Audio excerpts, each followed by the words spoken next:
वस्त्र क्यों धारण? तो सन्यास लिया है कि बिना सन्यास के लाल वस्त्र? देखो आज आए हर गुरु थोड़ा सा जो है पर देखो, पर हमारी बात ये समझना है कि ये सन्यास के बिना भगवा वस्त्र नहीं धारण किया जाता, उससे अपराध लगता है। आप नीचे भगवा धारण किए हो।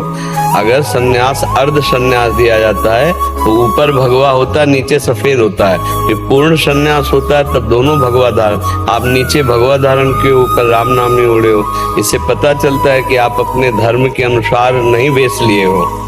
वेश के तो धर्म के आज हम इसी बात से दुखी होकर कह रहे थे कि देखो हम लोग क्या हो रहा है कि हम अपने आचार्य परंपरागत, अपने साधु परंपरागत ना चल के मनमानी वेश धारण कर रहे हैं, मनमानी आचरण कर रहे हैं। तो उससे क्या होता है, फिर साधुता की निंदा होती है। एक आचार्य परंपरागत चलो। जब आपने सन्यास नहीं लिया तो भगवा नहीं धारण करना चाहिए। कौन से गुरुदेव हैं जिन्होंने सन्यास ना देने पर आपको भगवा वस्त्र पहनने के लिए अलाउ कर दिया? ऐसा नहीं है।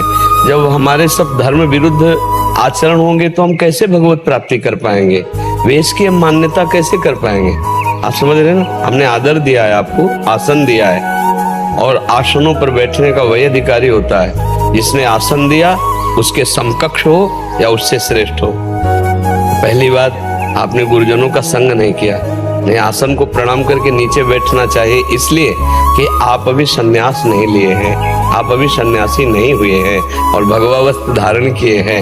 इसलिए आपको पहली दृष्टि में ही पर हमने आपका आदर इसलिए किया कि वेश भगवान का स्वरूप होता है, और आपने वेश भी तो गुरु भगवान से नहीं लिया है ना।